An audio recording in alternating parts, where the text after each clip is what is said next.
Absolutely. Amid the carnage and the mass killing in Gaza, this is rare good news because last thing the region needs, last thing Israel, Iran, anybody needs is another war in the Middle East. And so all sides are keen to de-escalate. And I think we might have seen the end of that tit-for-tat strike. If we consider where this started, though, and when Israel bombed an Iranian consular building in the Syrian capital of Damascus, that suggests that the conflict can still escalate if there are attacks or events that take place beyond Iran and beyond Israel. So what does that mean as we look at the context, though? Well, I think you're absolutely right. What we've seen is a very precarious political predicament that Prime Minister Netanyahu is in, and therefore he's keen not only to continue the war in Gaza, but also to expand the scope of the conflict and potentially involve Iran and the United States. But we saw that the Americans were quite keen to de-escalate and told the Netanyahu cabinet that they will not be involved under any circumstance. And so I think we've seen right now the end of Israel's attempt to drag Iran into the conflict.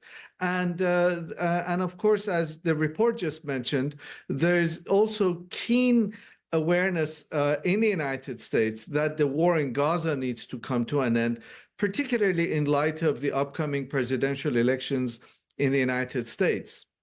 Mehran, I'm really interested to find out if this showed strength or a little bit of weakness from the United States in particular, the sway that they presumably had over Israel in particular.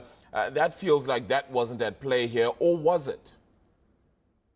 Well, that's a really good question. And I think all of us are trying to figure out the answer to that, because we have seen not only tensions, but really Netanyahu flaunting America's requests.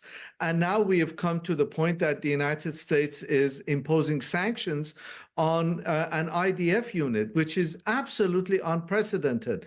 So this is a new level of tensions between United States and Israel. At the same time as there are these billions of dollars in continuing military assistance being given from the United States to Israel. So what we see is an incredibly precarious and complex arrangement and position in the United States in relation to Israel. I think we have to wait and see exactly how that relationship unfolds if the war continues to drag on.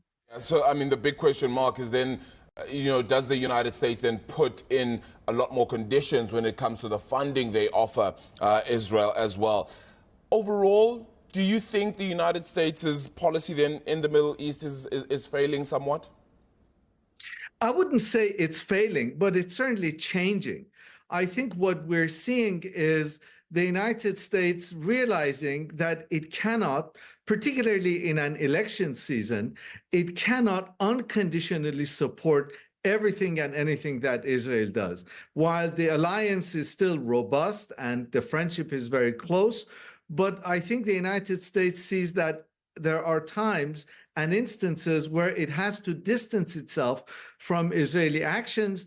And at the same time, we have seen the rise, or at least the military wherewithal on the part of Tehran to flex its muscle. Let's not forget the United States has 45,000 troops across the Middle East. And so last thing the United States wants is to antagonize Tehran and push it into a predicament whereby it would have to kind of lash out against America's military bases and soldiers in the region. Professor